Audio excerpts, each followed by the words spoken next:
Salve, salve nação viajeira! Estamos começando mais um vídeo aqui no canal do Livre Partida. Eu sou a Mari Beluco e o Livre Partida é um canal especializado em dar dicas sobre viagens, cultura e tudo que está relacionado a esse universo.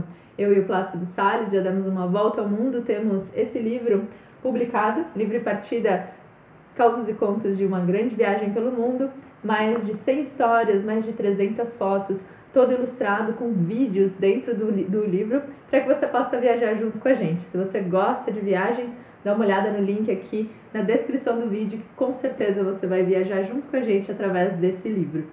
E hoje vamos falar um pouquinho sobre a cultura e etiqueta nas Filipinas. A gente teve pedidos aí para falar um pouco sobre esse país, que a gente passou pelas Filipinas lá em 2018, e agora a gente vai falar um pouquinho sobre a cultura e a etiqueta nesse país. Então, se você pretende viajar para as Filipinas, dê uma olhada nesse conteúdo, que com certeza você vai aprender aí muita coisa sobre esse povo que costuma ser muito gentil e muito festeiro e alegre também. E as Filipinas ficam localizadas no Sudeste Asiático, é um país composto por várias ilhas. E o fato de ser um país bastante dividido, né, pelas ilhas, e também por já ter sido influenciado por vários países, como por exemplo a China, a Espanha e os Estados Unidos, é um país que tem bastante diferença cultural entre um lugar e outro. Então, por exemplo, se você vai mais para o norte do país, você vai perceber uma maioria cristã, e se você vai mais para o sul, você vai perceber uma maioria muçulmana. Não é só na parte religiosa que os filipinos se diferem entre as regiões, existem muitas línguas também nos mais diferentes partes do país, e também a culinária é bem diferente. Então, dependendo do lugar que você for, pode esperar que uma coisa seja bem diferente da outra. São mais de 170 línguas faladas no país, mas não se preocupa, se você vai viajar por lá, pode ter certeza que você vai conseguir se virar bem com o inglês, já que a maioria da população fala muito bem esse idioma. E entre eles mesmo, né, quando existem diferenças de grupos, eles preferem falar em inglês porque acaba sendo uma língua comum. Então você pode perceber muitos filipinos falando entre si em inglês, uma mistura de inglês e tagalog, que é um dos dialetos que existem por ali. Então pode ficar sossegado que você vai conseguir se comunicar muito bem por lá. E também por causa dessa característica, né, do país ser bastante dividido em regiões, em ilhas, em povos muito distintos, o senso de patriotismo deles acaba sendo muito mais com o grupo a que ele pertence do que com o país em si. Então, muitas vezes você vai perceber o filipino ele falando mais, né, do grupo cultural, das raízes dele, do que do país em si.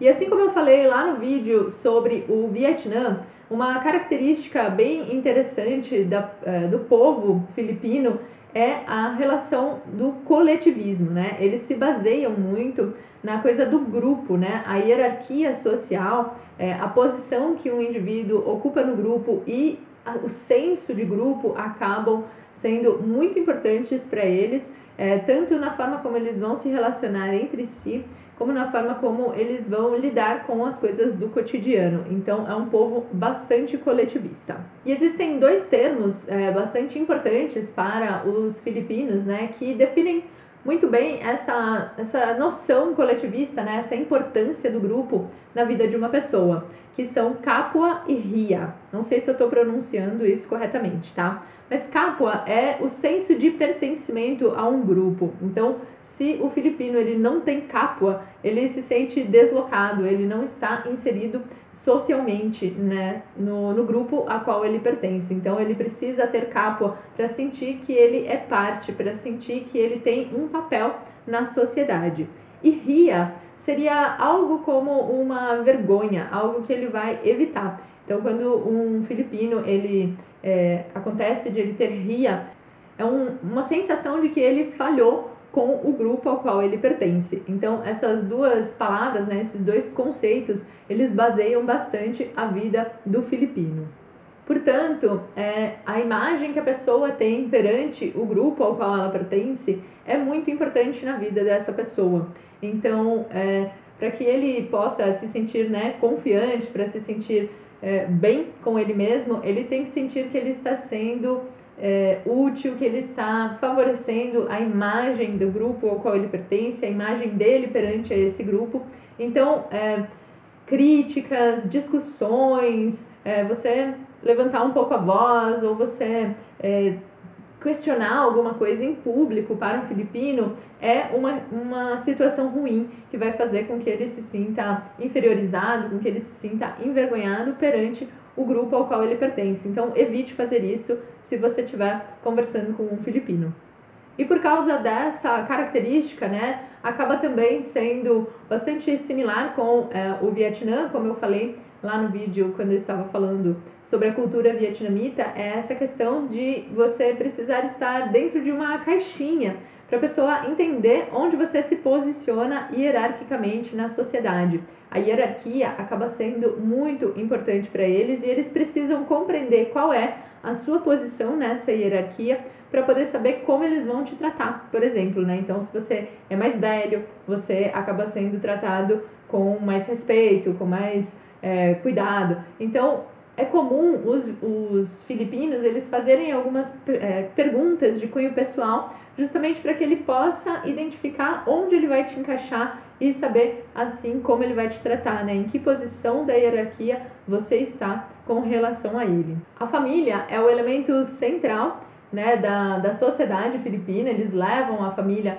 muito a sério. As famílias elas costumam viver juntas, né? Não apenas mãe, pai, filhos, mas também a família como os avós, os tios, os primos, né? E inclusive às vezes os amigos podem ser considerados familiares e também entram nesse bolo. E as obrigações familiares, elas acabam vindo sempre em primeiro lugar na vida de um filipino. Ele sempre vai colocar a obrigação, né, o dever para com a família dele em primeiro lugar. Então, eles vão cuidar dos mais velhos, eles vão assumir esses papéis que eles têm na família como a sua prioridade no cotidiano.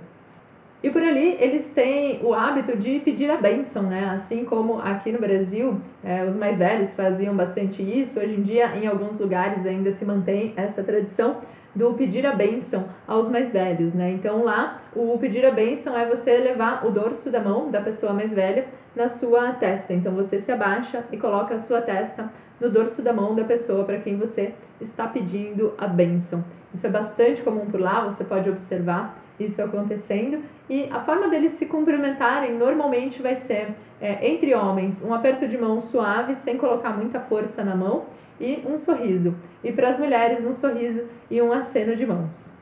E também por causa dessa característica, né, das famílias viverem juntos e deles terem essa preocupação com o grupo em primeiro lugar, eles não têm muito o senso de privacidade ou de posse. Acaba que o espaço dividido pela família é de todo mundo vive junto, então não tem essa de o meu quarto ou o meu isso, o meu aquilo. Tudo é dividido por todos, então você vai perceber bastante que esse senso de individualidade, de posse, ele não é muito comum na vida do filipino. E uma outra característica interessante e que é importante você saber ali nas Filipinas é que eles não são muito pontuais não, inclusive o tempo deles é chamado de o tempo filipino, porque eles costumam se atrasar bastante, 1 ou até 2 horas para alguns compromissos, né?